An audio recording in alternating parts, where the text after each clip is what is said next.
Olá pessoal, mais um vídeo de análise aqui no Área Militar. Estou trazendo um vídeo um pouco diferente, tá? Espero que vocês gostem. Vamos discutir um pouco aí sobre a questão na Ucrânia e na Rússia. Como tem feito aí o avanço das duas partes, como que essas duas frentes estão se misturando aqui no mapa da Ucrânia, tá? Aqui vocês estão vendo o mapa da Ucrânia no leste europeu. Temos a Rússia mais aqui na região norte e nordeste, todo esse contorno. A região da Crimeia aqui embaixo, mais o extremo sul, que foi dominada pelos russos em 2014. Belarus, Polônia, Eslováquia, Hungria, Romênia, Moldávia e o Mar Negro aqui embaixo, tá? Pois bem, em 2014, com a invasão da Rússia nas regiões de Donbas, que na verdade já estavam tendo forças militares e paramilitares russos pró-Rússia nessa região, que eu vou grifar aqui. Então foram o quê? Um avanço característico da Rússia por essas regiões de grande disputa na área de Luhansk e na área de Donetsk. Porém, a frente separatista ela não estava restrita a essa região, somente nesta região. Pelo contrário, ela estava restrita em toda essa divisa chamada de Donbas, que é o leste, extremo leste da Ucrânia, onde temos a República de Luhansk, Donetsk, formando a região em disputa, atualmente em guerra, em conflito, de Donbas, e a Crimeia, que também tomada. O que acontece? Em 2014, os militares ucranianos eles tinham pouca força, pouca estratégia de conter a invasão e resistência. Então foram ali alguns meses dominados e tiveram suas regiões ali tomadas. Aqui, neste momento, a região da Crimeia ela não é reconhecida internacionalmente como pertencente à Ucrânia, como pertencente à Rússia. Isso é fato. Então, temos que tomar muito cuidado em afirmar região da Crimeia, região da Rússia, região da Crimeia, região da Ucrânia. Ou seja, há uma grande disputa ali. Para os bons entendedores, vamos classificar como já pertencente território da Rússia. Como assim Putin já definiu isso? É muito perigosa essa fala de Putin. Por quê? Putin, ele já definiu que se houver qualquer tipo de afronta em território russo, as proporções do atual conflito serão outras. Vamos ter o quê? Um avanço da Rússia por toda essa frente da Ucrânia até a região oeste, onde temos o quê? As regiões dos países europeus, ok? São regiões de intenso poder bélico, principalmente a Polônia, por fazer parte da OTAN, Organização do Tratado do Atlântico Norte.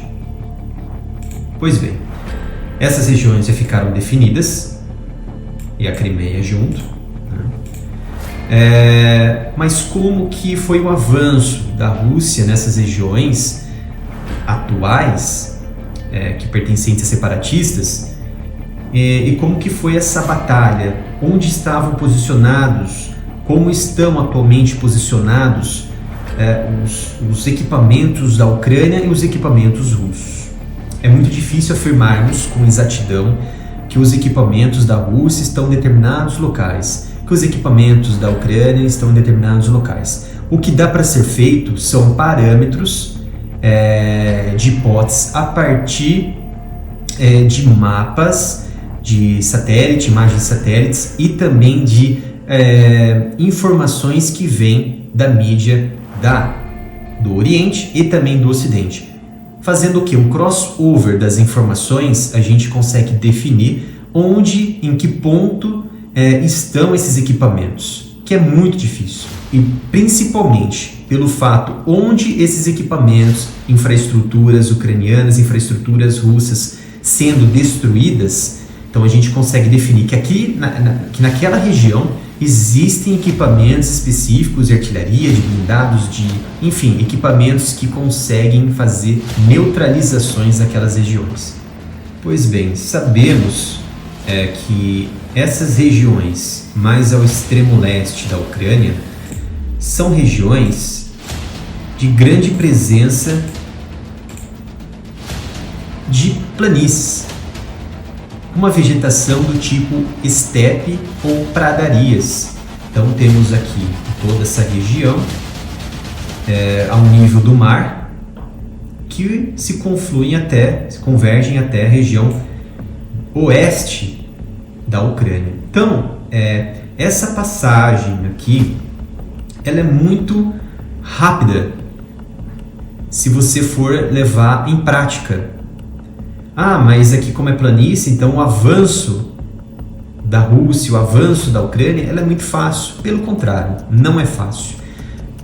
E pela natureza que o conflito, as operações da Rússia iniciaram, essa natureza deu a entender que realmente os estrategistas russos, eles sabiam o momento certo e a hora certa como agir contra as regiões ali de Donbas para começar a tomar território. Eles iniciaram onde? Em que momento? Em fevereiro, em 24 de fevereiro. Foi o momento em que estava saindo do inverno para entrar na primavera.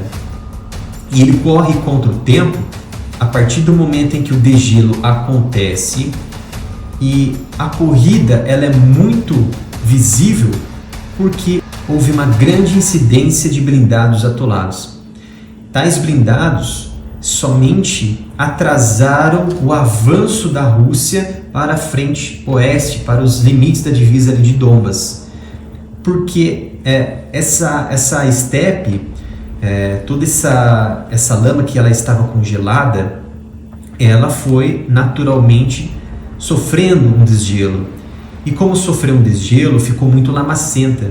Então houve uma grande dificuldade na progressão de militares em terra e também em blindados de transporte e também blindados de combate.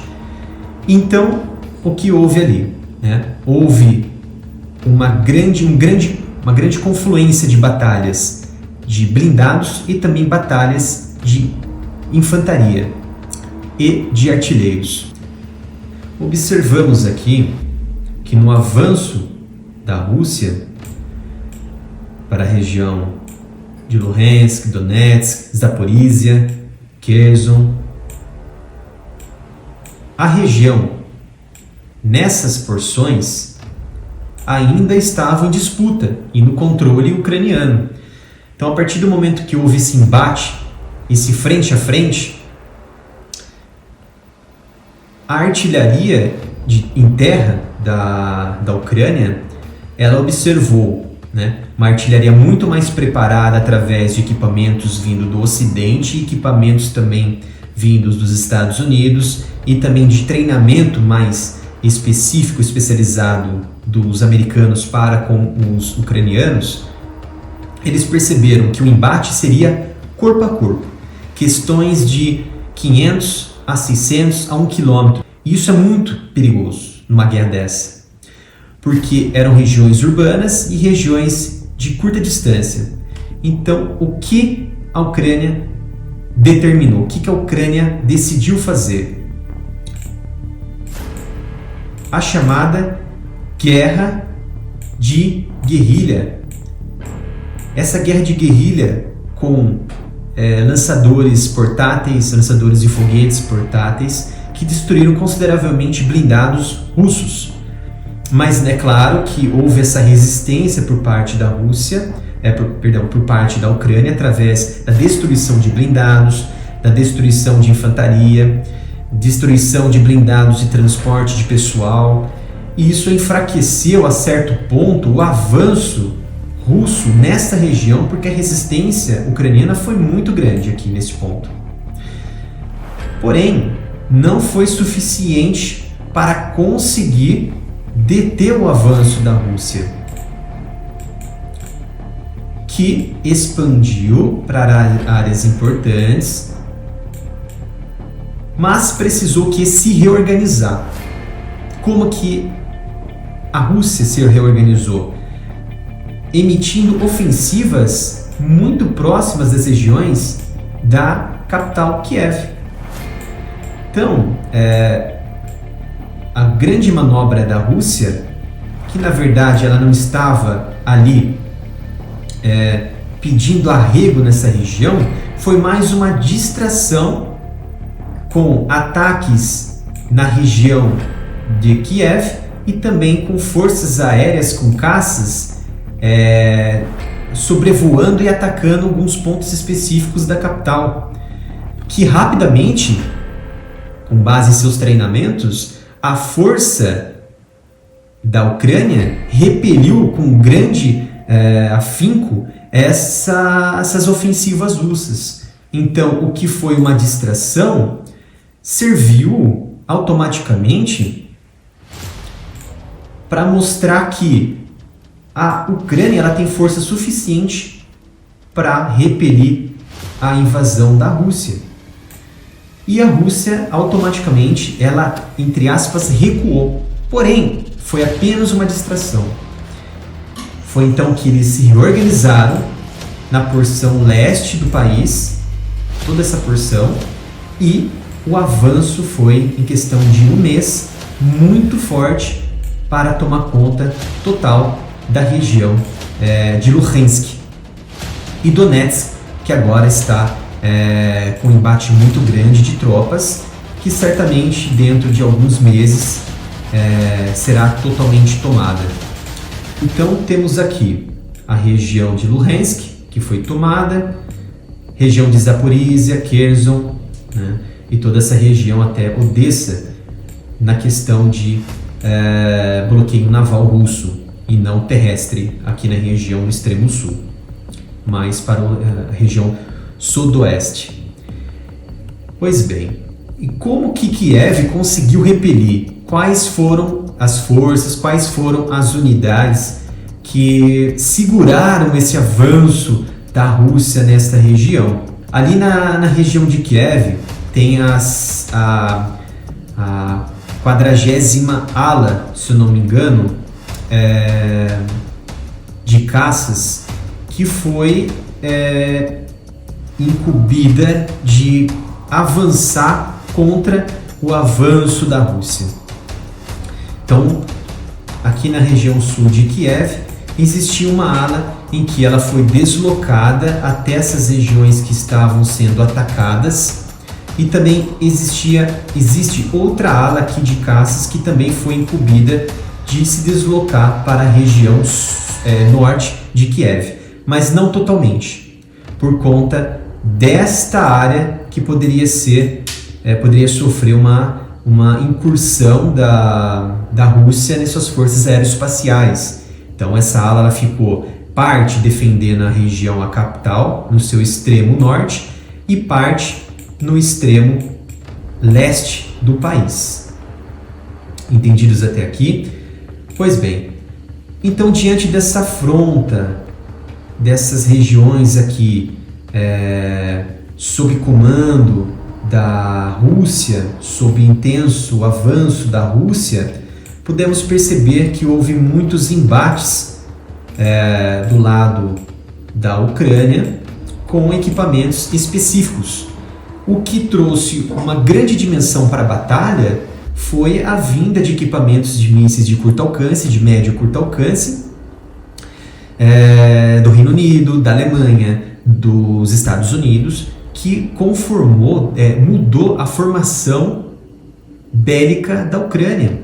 Então, tivemos aqui uma resistência muito grande de uma questão de até, posso definir muito bem, de até 80 quilômetros de distância entre a região de Donbas e a região da Ucrânia. Então houve o quê? Uma grande defesa com sistemas de artilharia, de mísseis de médio alcance, de curto e médio alcance, para destruir infraestruturas russas na região já controlada, que é essas regiões aqui de Kherson, as regiões Zaporizhia, Donetsk e Luhansk, com total confiança e com total facilidade. Por quê? Porque os equipamentos, eles têm uma tecnologia que, em parte, a Rússia ela tem dificuldade de identificar e também de neutralizar. Porém, há um outro papel de se submeter aos ataques ucranianos com, por exemplo, os HIMARS, que são veículos de alta mobilidade, que não possuem nesse momento os mísseis ATACMS, que até tem um alcance de até 300 km, que pode sim atingir aqui, por exemplo, a região da Rússia, que seria muito perigoso. Mas neste ponto, a Rússia ela também até deixou um pouco esses ataques acontecerem para que houvesse uma identificação desses equipamentos. Porque se você tem um ataque, você tem um rastro. E esse rastro ele também é identificado pelos radares que a Rússia compõe ali na região. Então a defesa da região, ela contou, a defesa e o ataque da região, ela contou com os HIMARS, com os mísseis também da Alemanha, os mísseis também do Reino Unido. E a defesa em solo, ela foi possível somente com a instalação, né, somente com a permanência ali da região, aqui instaladas previamente, de blindados e cavalaria mecanizada nessas regiões, e também para operações mais de operações clandestinas, operações de guerrilha e operações específicas, continham ali na região alguns destacamentos também de paraquedistas. Então ficou muito mais tranquilo essa posição da Ucrânia para conter o avanço ali da Rússia. Então, com os HIMARS, a conformação ela ficou muito melhor para o lado ucraniano, porque ele tinha aqui uma distância de até 80 quilômetros, que ele poderia realizar algum tipo de ofensiva contra infraestruturas de comando e controle, infraestruturas importantes da Rússia em região já dominada. Mas se é difícil identificar e realmente é quase impossível identificar ponto a ponto onde estão os equipamentos ucranianos e russos, como é possível traçar que naquelas regiões haviam a posição de HIMARS e lançadores ucranianos ali que conseguiram neutralizar em parte uma ofensiva da Rússia, pelo simples fato de conseguir demarcar no mapa onde houve as explosões do tipo, com mísseis de médio alcance, com infraestruturas destruídas, o calor que houve ali na região, qual foi a mobilização de equipamentos naquela região, através de imagens de satélite. Então a gente consegue ter um parâmetro que, como houve um intenso ataque aqui nessas regiões de artilharia da Ucrânia contra os russos, a gente consegue definir que não estão posicionados nessas regiões os HIMARS, porque seria muita burrice também, pelo ataque ter sido marcados nessas regiões que a gente está vendo no mapa. A gente consegue definir que os HIMARS eles estavam a pelo menos 60 a 80 quilômetros de distância, Provavelmente eles estavam nas regiões de Mykolaiv, Odessa, com certeza, Dnipropetrovsk, Kharkiv. Porque é nesse ponto que eles conseguem, as forças treinadas da Ucrânia, lançar contra-ataque, ataque nas imediações que foram dominadas pelos russos. Se você avança, a partir do momento que você enfraquece a Rússia nessa região, você consegue o quê? Tomar território, mas não com os HIMARS. Você consegue tomar território com as brigadas de cavalaria, com os batalhões, com as unidades em terra, que vai o quê? Avançando na área de resistência, na área destruída, na área retomada pelo controle ucraniano. Porém, a Rússia ela sabe disso. Em parte, ela promove iscas, outra parte, ela realmente sofre muitas questões de bobeira, muitos ataques ucranianos. E a Rússia ela sabe disso. Por isso que é muito perigoso de ambas as partes posicionarem equipamentos muito próximos das linhas de frente, que é em torno de 60 a 100 km de distância, porque você está sendo alvo fácil das artilharias de ambos os lados. E somente algumas brigadas de artilharia se fazem presente da Rússia em região dominada, controlada, porque grande parte elas estão colocadas em território russo, mais aqui no extremo leste, aqui na região de extremo leste, e também algumas posições em Donetsk. Por que em Donetsk? Porque é onde o atual momento do conflito ele está presente e com muita dificuldade de progredir. Então, se você tem uma artilharia da Rússia para cá, automaticamente você consegue sustar qualquer avanço da Ucrânia para essa região aqui, que é muito sensível, que houve muitos ataques de ambos os lados, houve um enfraquecimento muito grande, então é uma área de transição. Essa área de transição é onde que o atual conflito ele está congelado, ele está parado. Então, você tem 1 quilômetro de progressão que demora dias para você conseguir, até semanas. E é um vai e um vem. Por isso que essa é a região atual mais dificultosa da guerra. Lembra da Primeira Guerra que houve a posição em trincheira, houve os posicionamentos iniciais? Neste momento em que houve superaram, as planícies com lamas, eles conseguiram progredir. Então eles chegaram no momento de intensa troca de combate bélico nessa região que é chamada de transição. E é muito difícil você progredir para a tomada de Donetsk e também progredir para outras regiões que, segundo a Rússia, não é de interesse deles. Ah, mas por que atacou Kiev? Por conta do quê? Das questões de distração. É o que dá para ser avaliado nesse momento. Não tinha motivo de atacar e recuar. Ah, porque a resistência da Ucrânia foi excelente. Foi excelente. Não tem como negar isso. Caças, artilharia, terra-ar, foi realmente excelente. Neutralizaram, destruíram equipamentos, destruíram aviões, destruíram helicópteros, sim. Isso realmente se fez presente.